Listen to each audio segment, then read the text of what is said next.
So in the preparation for the Daytona 24, I'm gonna show you how I run the lap on the V3 setup. As you can see, it's 30 degrees and it's high track usage, but I found that it's still pretty slippery. Just the normal iRacing opens. So right here we are approaching turn 1. And as we are approaching turn 1 from the start finish line, I usually want to try and let the car run up, and when we run here at the second line at the end of it, that's my marker where I'm gonna lift off the throttle, open it up to the right, and then here at the last stripe, just when I'm after it, going to the tar line, that's what I use as my braking marker. Because we are turning here, I'm not going to use full brake pressure. Let it run wide, all the way wide. And then here where the asphalt turns from the darker gray to lighter gray, that's where I'm trying to steer in. See here I steer in a little bit earlier to compensate for the colder tires. So as I turn in, you can see I have that nice arc, and I'm usually aiming for the part here where the dirt ends and it goes fully into grass, or where the grass gets yellower. And that's the point where I'm trying to get on throttle, let it run back out again, straighten the car up for the straight here, just hit the curbs, make sure you're over to the left here soon. Then as we get to the braking zone,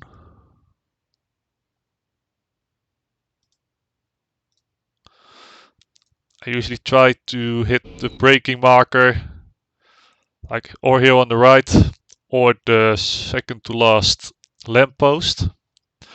As my braking markers, you see I keep a little bit of distance, because just in between the 100 sign that you see here and the lamppost where I brake. Again, not full throttle, not full power, just again 70-75%. Then we're gonna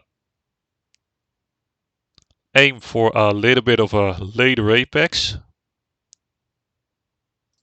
As you can see, I'm still off the curb, and this is the point where I'm starting to hit it. And I go pretty soon on throttle. I keep it like 75%, still have some steering lock on it. As you see, I drift out a little bit wide. But now I straighten it and then I go flat out. But I use all this extra tarmac so I can open the steering up a little bit easier, a little bit earlier, and go sooner on full throttle. Then just use this curb to straighten up the car again. And then we get to the kink. Well, it's gonna be easy flat out. Steer in. Watch out on cold tires. There is a little bit of a bump in it, so on cold tires it might spin the car.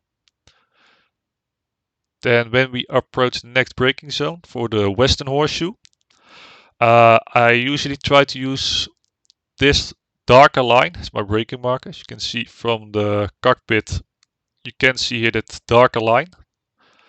So that's where I'm gonna start braking. And you can run it this corner in 2 lines, and it doesn't matter too much, in my opinion, how you're gonna run it. You can choose for what I do here, steer in a bit earlier and keep that tighter apex, or going a little bit wider and trying to apex around this mark. As you can see, I'm a little bit aggressive on turn-in, and I touched the grass, so that probably cost me a tenth or so. As you can see, 50%, open up the steering again. Car slides a little bit, but I let it slide out, because here on the curb, there's a small edge here on the exit, or where from the flat and the roughened up surface of the curb, where you can lean the car against. So that will help you getting the car straight on exit. Then approaching the last turn before we hit the oval. I just start braking around the point where the opening here is for the service road. As you can see, over the curb, and I apex a little bit too early in my opinion. So if I usually apex maybe half a car or a full car length later, I can get a little bit better arc and carry more speed onto the oval. As you can see here, I did some room on the exit, go up all the way. As you can see, I don't leave any room here for the 24 hours. I really like to keep like half a car width up against the wall. So in case I have a small slide, I don't bend any steering, and it's gonna cost you quickly a lap. So if you can see it from the cockpit view, you see the edge here. Like usually I want to try and stay within this line for the 24 hours just to be a bit safer. From here on, we're gonna approach the last corner of the track, which is the bus stop chicane.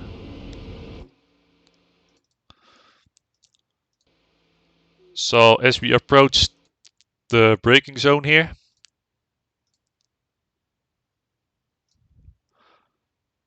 you see the number 3 board come up, and I usually try to lift here at the reinforcement. I feel that's my better braking marker. Lift off, just let the car just coast, save the fuel. And then here at the reinforcement before the 1. As you can see, you have the lamppost and the reinforcement is just a little bit behind it. I'm gonna start braking. Like 50% max. And then from the number 1 sign, slightly after it, I try to steer in. And from what I found, it's the easiest to cut the first one. Just what I do is aiming for the white marks. So I cut it to the second one. I aim again. This is pretty much the maximum you want. Keep a tighter line here. Then again, aim for the white part. I usually want to try to stay a little bit further to the right. I carry a bit too much speed on entry here, which makes me slide wide and give me a bit of a moment here.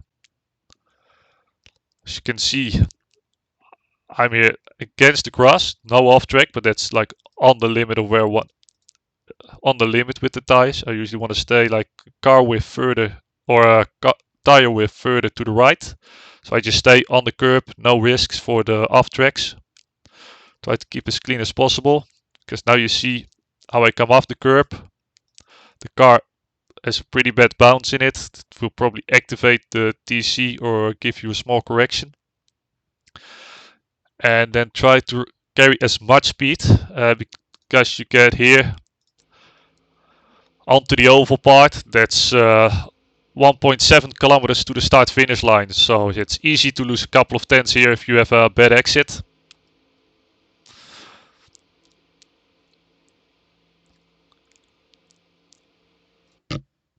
So you have the pit entry here on the left.